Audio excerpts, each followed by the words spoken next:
पढ़ दीजिए इफिसी 2 अध्याय और 10 पद से। इफिसी 2 अध्याय। क्योंकि हम उसके बनाए हुए हैं, क्योंकि हम उसके बनाए हुए हैं और मसीह यीशु में उन भले कामों के लिए सृजे गए, हाँ, जिन्हें परमेश्वर ने पहले से हमारे करने के लिए तैयार किया। हाँ। आज हम एक बात पर यहाँ पे गौर करेंगे। इफिसी 2 अध्याय के 10 पद में हमें ये बताया गया है, प्रभु के दास पावल प्रेरित जो प्रभु के दास थे और पवित्र आत्मा के प्रेरणा से उन्होंने इस पत्री को लिखते हुए इफिसी की मंडली को ये कहा कि हम क्यों मसीह यीशु में सृजे गए हैं। और आराधना के संबंध में हम इसी अध्याय से 2 अध्याय 1 पद में हमें ये बताया गया कि हम तो पहले अपराध में और पाप में मर गए थे, इसीलिए पुनः हमें प्रभु यीशु मसीह जो दूसरा आदम है उसमें से हमें जिलाया गया अथवा और हमें नए प्रकार से सृष्टि किया गया। किस लिए? हमारा उद्देश्य क्या था?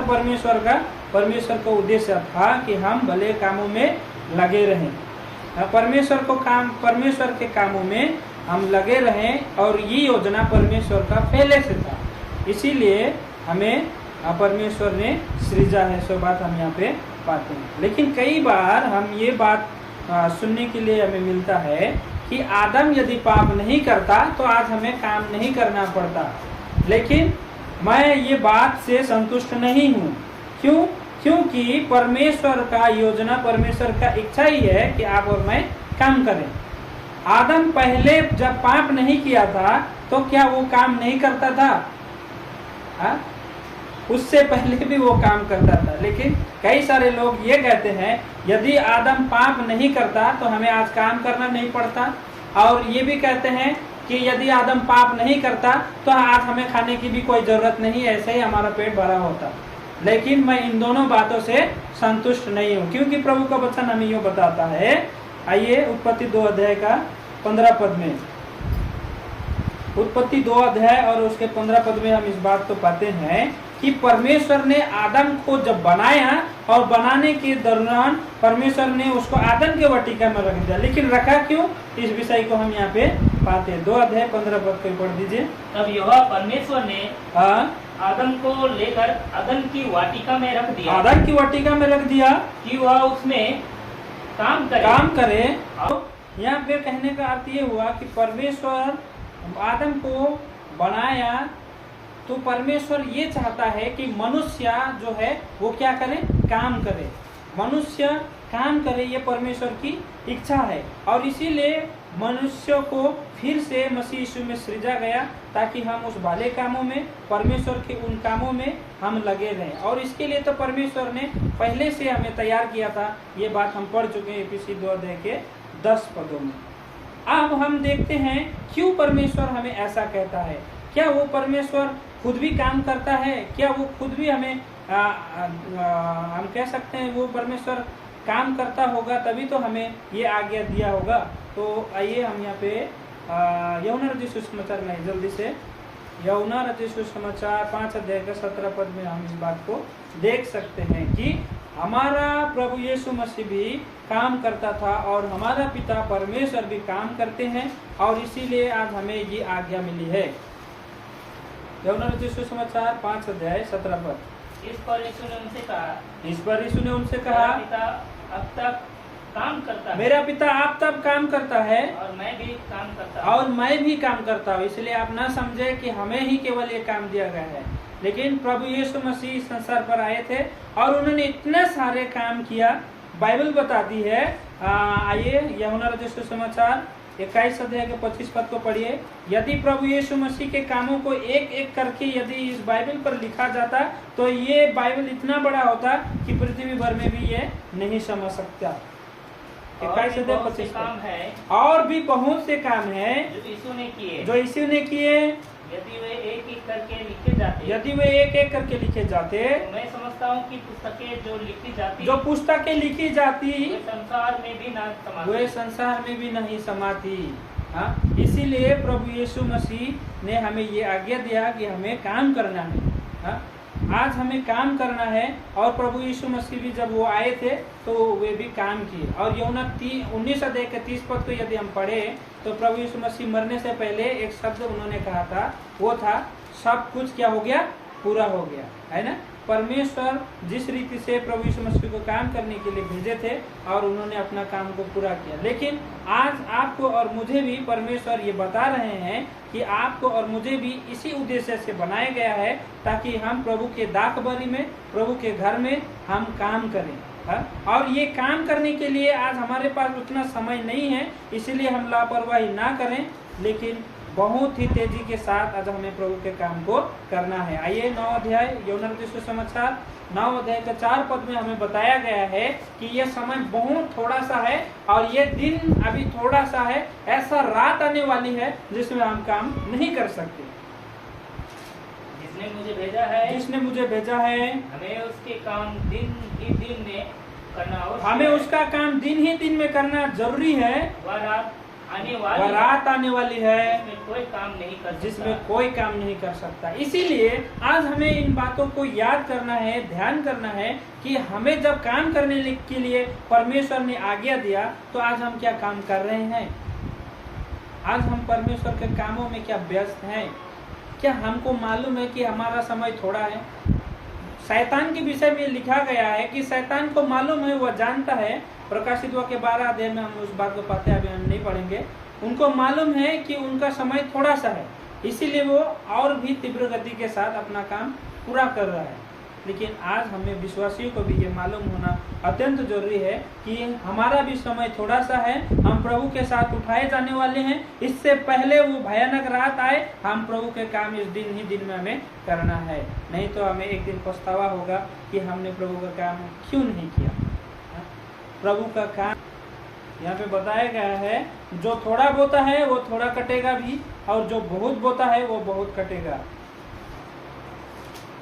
9 अध्याय 2 कुरिन्थी 9 अध्याय और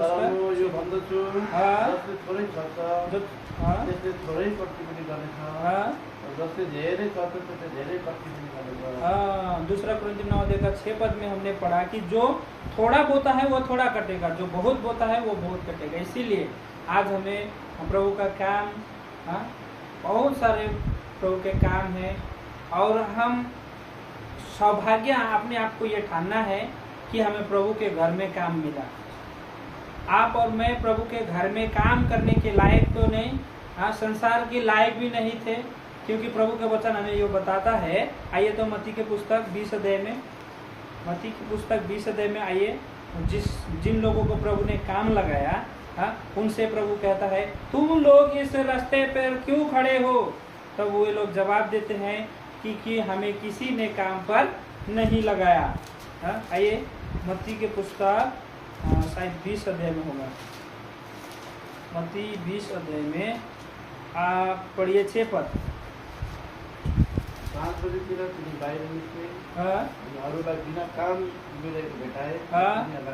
बिना काम है तिमीहरू किन यहाँ दिनभरि बेकाममा उभिन्छौ? तिनीहरूले तिमीलाई भने कसैले हामीलाई काममा लाएन। तिमीले तिनीहरूलाई भने तिमीहरू पनि दागबारीमा जाऊ, जे उचित छ सो तिमीहरूलाई पाउनुहुन्छ। हिंदी में पढ़ दीजिए 6 और 7 पद, 6 और 7 पद 20 अध्याय, मत्ती 20 अध्याय 6 और 7 1 घंटा दिन रहे, 1 घंटा दिन रहे। आप ये बातों को नोट कर सकते हैं।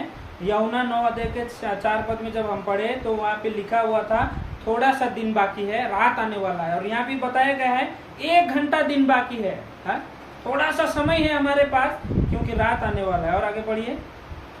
उसने फिर निकल कर दूसरों को खड़े पाया, उसको फिर वो निकल कर दूसरों को खड़े हुए पाया और उनसे कहा तुम क्यों यहाँ दिन भर बेकार खड़े रहे। उन्होंने उससे कहा, इसलिए कि किसी ने हमें मजदूरी पर नहीं लगाया। हम तो बेकाम के ऐसे ही खड़े पड़े थे क्योंकि हमें किसी ने काम में नहीं लगाया। लेकिन वो सृष्टिकर्ता परमेश्वर जिसने सारा भूमंडल को रचा, आपको और मुझको बनाया, उसने आपको और मुझको, जबकि हमारी योग्यता भी नहीं थी, लेकिन हमें उसने अपने दाग के बारी में काम में लगाया। कितना सौभाग्य की बात है कि हम उनके दाग बारी में काम करने का सौभाग्य हमको मिला। लेकिन आज हम उस काम को करने के बजाय हम क्या कर रहे हैं? उस काम को करने के बजाय आज हम आलस्य कर रहे हैं। इसके कुछ उदाहरण मैं बता दूं कि कैसे हमें मेहनती होना है। दाऊद राजा के विषय में पढ़ेंगे और 1 शमूएल 16:11 पर जल्दी से पढ़ दीजिए। कुछ व्यक्ति को मैं आपके आगे रखता हूं जो परिश्रमी थे, जो बिल्कुल काम करते थे। इन पदों से हम उनको समझ सकते हैं। 1 शमूएल 16 अध्याय और 11 पद को पढ़िए। 1 शमूएल 16 अध्याय 11 पद।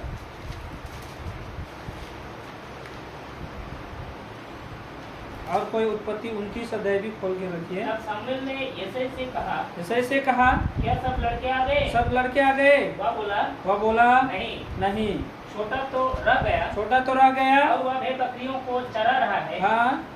शमूएल ने यिशै से कहा, उसे बुलवा भेज, क्योंकि जब तक वह यहाँ न आए। हाँ, बस यहाँ पे हम ये पाते हैं कि वो शमूएल जो दाऊद राजा जो था, वो दाऊद उस समय राजा नहीं हुआ था। राजा के लिए अब उसको नियुक्त किया जाएगा। इसलिए शमूएल भविष्यवक्ता उसके परिवार में आया था, यिशै के परिवार में। और सारे लड़कों को जब उसने देखा तो परमेश्वर ने कहा कि इनमें से कोई भी नहीं है, एक व्यक्ति है जो अभी यहाँ नहीं मौजूद नहीं है। इसलिए शमूएल ने यिशै से बातें की, क्या सभी लड़के आ गए? तो यिशै ने बताया नहीं, सभी लड़के नहीं है, एक लड़का है जो कि कहाँ गया है, भेड़ बकरी चराने के लिए। अथवा हम ये समझ सकते हैं कि दाऊद जो था वो एक काम करने वाला व्यक्ति था, भेड़ चराने वाला व्यक्ति था, परिश्रम करने वाला व्यक्ति था।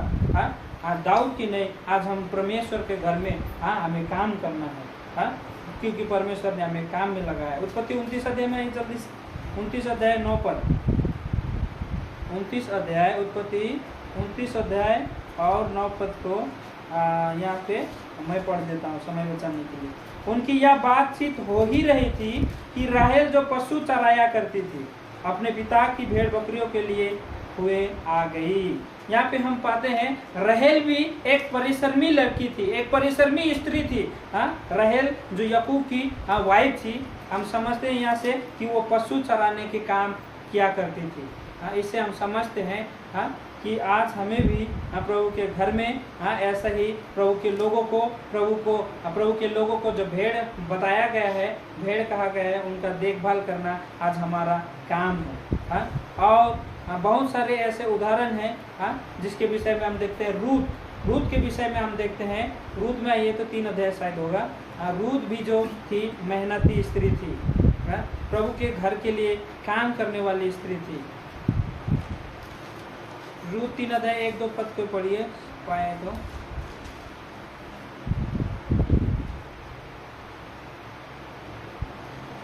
रूत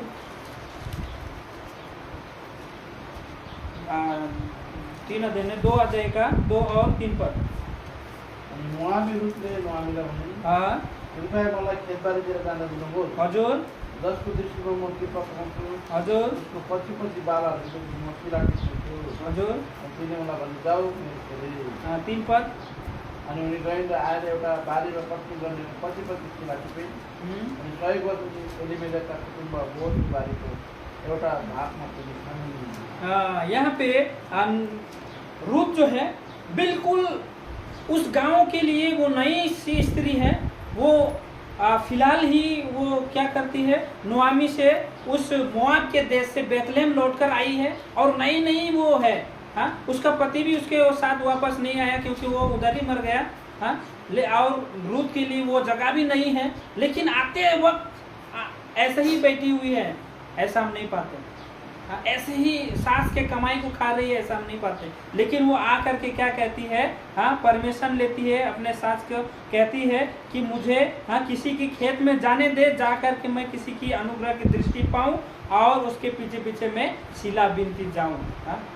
काम करने का जो जलन है, काम करने की जो इच्छा है रूत के मन में, वो हमें ये प्रेरणा देता है कि हम भी प्रभु के लिए इसी तरह का, प्रभु के घर के लिए हम चिंता करें, उसके घर के लिए हम ऐसा ही काम करें, ये प्रभु हमसे चाहते हैं। तो ये कुछ उदाहरण है, बाकी और भी सारे लोग हैं जिन्होंने प्रभु के घर के लिए काम किए, सो हम जानते हैं। इसीलिए आज हमें प्रभु के घर के काम को निरंतरता हमें देना है। लेकिन आज के दौरान, आज के समय में हम क्या कर रहे हैं? आप पढ़िए यिर्मयाह, जहाँ हम पढ़े थे 48 अध्याय का 10 पर। आज के समय में हमें जिस रीति से रूत की नहीं काम करना था, दाऊद की नहीं काम करना था, रहेल की नहीं काम करना था, लेकिन हम कर रहे हैं क्या? 10 पद हमें बताता है। जो युवा का काम आलस्य से करता श्रापित है वो मनुष्य जो यहोवा का काम को कैसा करता है? आलस्य से करता है। और वह भी जो अपनी तलवार लहू बहाने से रोक रखता है। आप एक बात यहाँ पे नोट कर सकते हैं कि वह मनुष्य जो परमेश्वर को काम को करने में ढिलाई करता है, हाँ, वह व्यक्ति शापित है, आलस्य करता है। हमने आलस्य का अर्थ यह होता है कि उस काम में रुचि ना दिखाना। हाँ, काम को करते हैं लेकिन बहुत सोच समझ कर, बहुत मैंने झिझक कर, मन नहीं होता, कोई दबाव देता है, कोई कहते हैं तभी करता है, वो अर्थ नहीं हुआ, इसीलिए उसको आलस्य कहा गया। और ये आलस्य चीज, हाँ, आलसी जिसे कहते हैं, हाँ, के भन्छ उसले? आलसे भन्छ होइन नेपालीमा, आलसे भन्छ है। यो आलसे व्यक्तिलाई चाहिँ परमेश्वरले मन पराउनुहुन्न है। अनि यो आलसे व्यक्ति, आलसे भनेको कुरा चाहिँ एउटा पाप पनि हो भनेर धेरै बाइबलको विद्वानहरूले पनि भनेको छ है, बाइबल स्कॉलर्सहरूले पनि भनेको छ है। बहुत सारे लोगों ने, और बाइबल भी हमें ये बताता है, हमें ये इजाजत नहीं देता कि हम आलसी करें।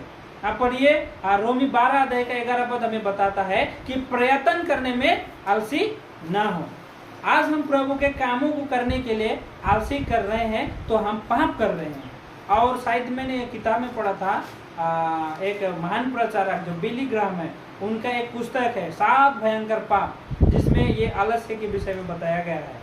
हाँ, ये आलस्य भी एक जो है एक भयंकर पाप है, लेकिन हमें पाप के जैसा नहीं लगता। बेविचार कहने से हमें पाप के जैसा लगता है, मूर्ति पूजा कहने से हमें पाप के जैसा लगता है, चोरी झूठ बोलने से हमें पाप के जैसा लगता है, लेकिन आलसी बोलने से हमें पाप के जैसा नहीं लगता है, इसीलिए हम आलसी कर लेते हैं। हाँ, लेकिन इस आलसी करने का परिणाम इतना भयानक है प्रभु के वचन में, हम धीरे से देखेंगे इस बात को। आप पढ़िए रोमी 12 अध्याय 11 पद। प्रयत्न करने में आलसी ना हो, प्रयत्न करने में आलसी ना हो, बस इतना ही। हाँ, इसका मतलब यह है कि परमेश्वर का वचन हमें आलसी करने का इजाजत नहीं देता, मना करता है। इसका मतलब परमेश्वर जब नहीं करने के लिए कहा और हम करते हैं, इसका मतलब क्या हुआ? पाप हुआ। जैसे कि आदम और हवा को परमेश्वर ने कहा कि इस भले और बुरे के ज्ञान के वृक्ष से तुम इस फल को ना खाना, और उसको खाने का कारण क्या हुआ? पाप हुआ। वही बात है, यदि हम आलसी करते हैं तो हम पाप करते हैं, लेकिन इसे हम हल्के में ले रहे हैं क्योंकि हमें मालूम ही नहीं होता कि आलसी करना पाप है। हाँ? हमें हम नॉर्मली इसको लेते हैं, लेकिन नीति वचन यदि हम पढ़ेंगे बार बार ये नीति वचन हमें बताता है कि आलसी का परिणाम क्या होता है। हाँ? आलसी करना कितना खतरनाक है। हाँ, इस विषय को नीति वचन में बहुत ही अच्छी तरह से बताया गया है, लेकिन हम सभी विषय को नहीं देखेंगे, 1-2 पद केवल हम यहाँ से पढ़ेंगे। नीति वचन आप आइए दया करके, हम कहाँ पढ़ेंगे? 26 में भी है, सभी अध्याय में प्राय है, लेकिन हम कुछ बातों को केवल हम पढ़ेंगे। आप दया करके पढ़िए 20 अध्याय में आइए, 20 अध्याय का 4 पद को पढ़िए। नीति वचन 20 अध्याय और उसका 4 पद हमें बताता है कि आलसी मनुष्य क्या करता है। देखिए,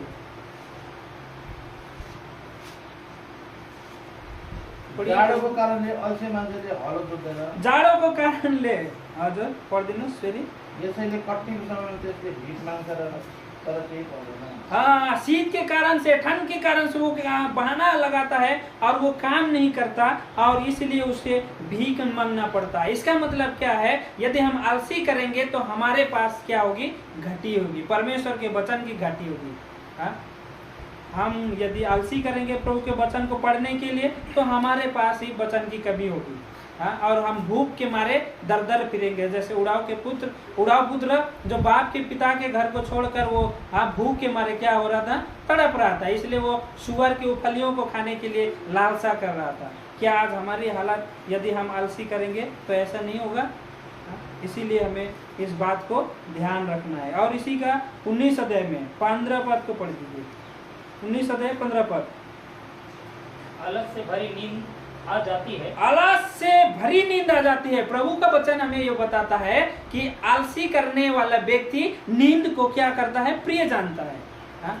यदि हम आलसी करते हैं इसका मतलब ये सोचिए कि आप और मैं आत्मा में सो रहे हैं।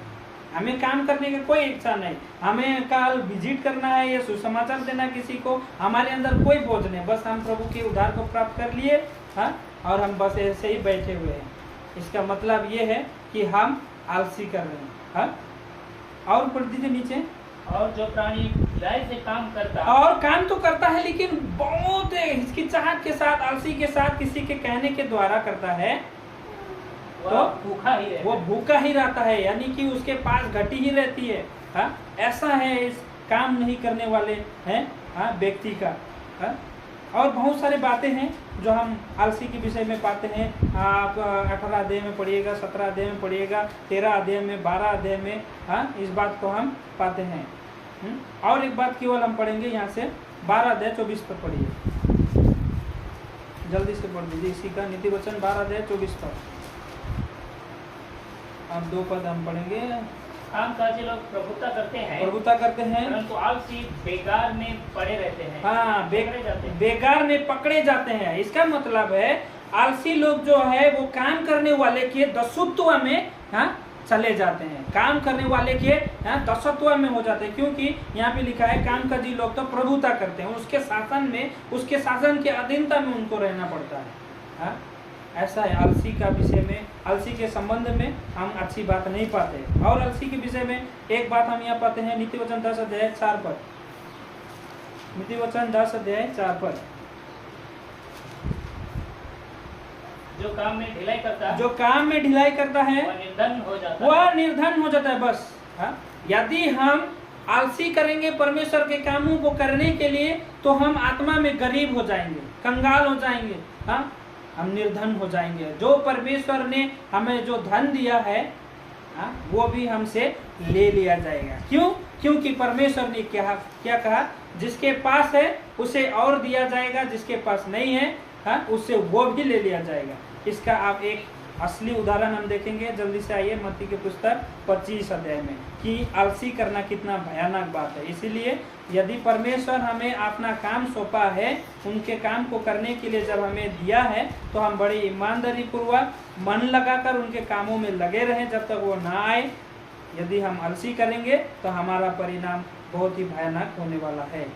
यहाँ पे 3 प्रभु के लोग हैं, 3 प्रभु के दास हैं, जिन्हें परमेश्वर ने क्या दिया, तोड़ा दिया, हाँ। और उस तोड़े के मुताबिक 2 दास विश्वास योग्य निकले और एक के विषय में क्या कहा गया है, सो बात हम पाते। समय बचाने के लिए हमें ये घटना मालूम है, इसलिए हम 26 पद केवल पढ़ते हैं।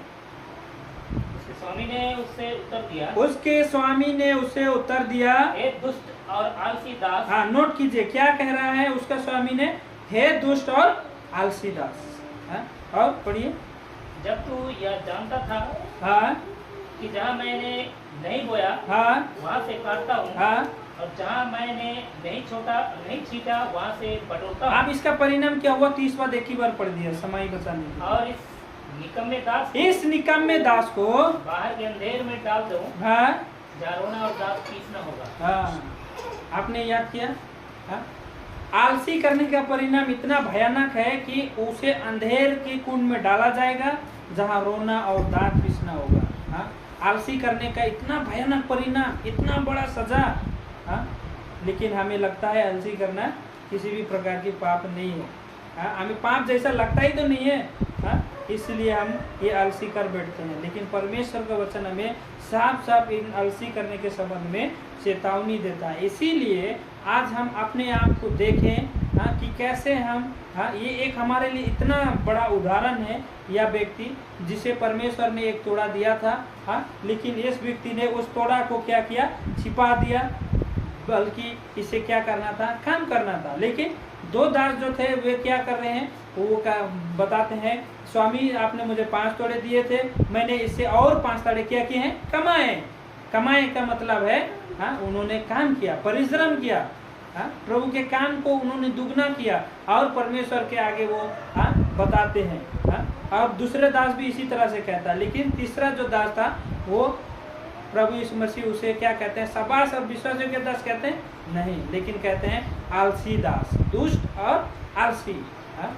कि आप और मेरे विषय में जब हम प्रभु के राज्य में जाएंगे और जब यहाँ से हमारा विदाई होगा, हम शरीर को छोड़कर आत्मा में चले जाएंगे, जब हमारा न्याय होगा, क्योंकि परमेश्वर का वचन हमें ये बताती है पहला कुरिन्थी शायद या दूसरा कुरिन्थी 5:10 में बताया गया है, चाहे भला काम हो या बुरा काम हो, दोनों का क्या किया जाएगा, न्याय किया जाएगा। सबोपदेशक 12:14 में भी हमें ये बताया गया है, चाहे वो भला काम हो चाहे वो बुरा काम हो, दोनों का क्या किया जाएगा, न्याय किया जाएगा। लेकिन न्याय के पश्चात यदि आप और मुझे ये सुनने के लिए मिलेगा कि आप और मैं दुष्ट और आलसी दास हैं, तो सोचिए हमारा क्या हाल होगा उस दिन।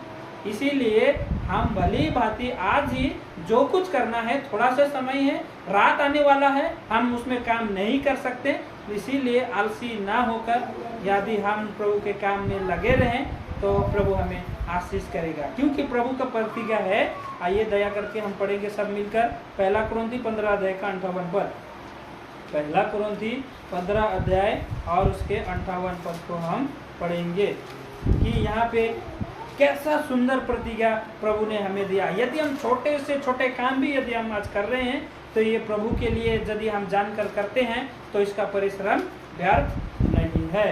हम सभी मिलकर इसे पढ़ते हैं 15:58 पद। इसलिए हे मेरे प्रिय भाइयों, दृढ़ और अटल रहो और प्रभु के काम में सर्वदा बढ़ते जाओ, क्योंकि यह जानते हो कि तुम्हारा परिश्रम प्रभु में व्यर्थ नहीं है। तो इस प्रकार से प्रभु ने अपना प्रतिज्ञा हमें दिया। लेकिन आज हमें इन दोनों पक्षों का मैं रख सका, मैं इसलिए रखा एक एक पक्ष करके। एक तरफ परमेश्वर हमें काम करने के लिए कहते हैं और दूसरी तरफ परमेश्वर हमें ये बताते हैं कि हम उसके कामों को करने के लिए क्या कर रहे हैं, आलस कर रहे हैं, आलसी कर रहे हैं, है कि नहीं। दोनों पक्षों को मैंने रखा, लेकिन काम करने वाले विषयों में भी मैंने कुछ एग्जाम्पल आपके आगे रखा कि दाऊद जो था वो मेहनती था, रहेल जी थी वो भी परिश्रम करती थी, और रूत जो थी वो भी प्रभु के काम में मन एकदम उसको बाइबल में बताया गया तीतुस के पत्र 2:14 में कि उन भले कर्म में हमें सरगर्म होना है, लगे रहना है। तो इस तरह से वे लोग प्रभु के कामों में लगे रहे, इसीलिए उनका प्रतिफल हम देखते हैं कितना अच्छा हुआ। और जो इधर में हम एक उदाहरण देखें कि ये आलसी जो था, ये दास जो था बिल्कुल आलसी था, लेकिन इसका परिणाम क्या हुआ। यदि हम आलसी कर रहे हैं तो हमारे लिए भी ये परिणाम होगा, लेकिन हम मेहनत कर रहे हैं तो हमारे लिए कौन सा लाभ होगा, कौन सा पद पूरा होगा, 15:58 पद। अब हम दोनों पक्षों को एक समय अपने आप को देखें, इन दोनों पक्षों में हम किस पक्ष पर हैं। यदि हम इस आलसी दास के समान अपने आप को पा रहे हैं तो हमारे लिए परमेश्वर का आह्वान है। एक अध्याय जो 9 पद हम पढ़े हैं, फिर से आइए पहला यूहन्ना की पत्री 1:9 पद को हम पढ़ें और परमेश्वर के आगे अपने उन गलतियों को, उन भूलों को, उन कमजोरियों को हम अंगीकार करें, ताकि हमारा प्रभु जो विश्वास हो गया है हमें उन सारे गलतियों से छुटकारा प्रदान करें, हमें शुद्ध करें और हम प्रभु के आगे प्रभु के मार्ग में आगे के लिए हम परमेश्वर के परिश्रम में करने वाला सहकर्मी हम बन सके। 1:9 पद हम पढ़ते हैं।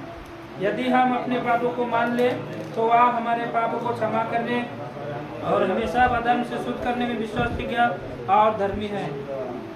आज मैं इन बातों को रखकर आलसी के संबंध में मैं रखकर मैं ये नहीं जताना चाहता कि आप सारे लोग आलस हो गए हैं इसलिए मैं इस वचन को लाया, ये बात नहीं। लेकिन जब मैं इन बातों को पढ़ रहा था मेरे अंदर इतने सारे आलसी व्यक्ति मैंने देखा कि मैं प्रभु के सामने मैंने खुद भी पश्चाताप किया और इस रीति से खड़े होकर आपके आगे ये बातें बांट रहा हूँ। आज हम कहीं ना कहीं ऐसे हैं कि हम प्रभु के कामों को करने के लिए आलस होते जा रहे हैं। इसलिए प्रभु ने हमें ये वचन को दिया। इसलिए हम ये बात गौर करें, हम ध्यान करें कि हम प्रभु के मार्ग में हम यदि चलना है तो प्रभु के कामों को पूरा करते जाना है, क्योंकि प्रभु हमें इतना बड़ा सौभाग्य दिया कि हम राजाओं के राजा और प्रभु के दाग के बारी में हमें काम करने का सौभाग्य मिला। आज आपको यदि आप मान लीजिए आपको बुलावट आता है, आप प्रधानमंत्री के घर में साफ सफाई का काम आपको मिला तो आप कितना खुश होंगे।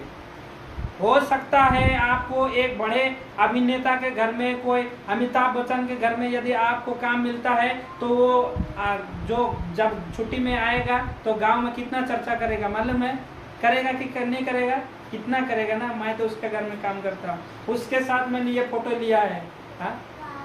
तो हम प्रभु के घर में क्यों काम नहीं करते हैं? क्यों हम प्रभु के घर में चर्चा नहीं करते हैं प्रभु की बातों को? हाँ, क्योंकि हमारे अंदर एक चीज आ गया है, वो है आलस्यपन, हाँ, आलसीपन, हाँ, जिसके कारण प्रभु को दुखित है। और प्रभु कहते हैं हाँ, आज हम यदि प्रभु के काम में हम लगे रहेंगे तो प्रभु अपना प्रतिज्ञा पूरा करेगा, क्योंकि हमारा परिश्रम का फल प्रभु हमें देने वाला है। इसलिए इन बातों को हम याद करें, और कहाँ हम चुके हैं, कहाँ हम आलसपन हुए हैं, दिल से हम यदि प्रभु के आगे मान लें तो प्रभु हमें क्षमा करेगा और आगे के काम के लिए प्रभु हमें सहयोग करेंगे। प्रभु अपने वचन पर आशीष दें।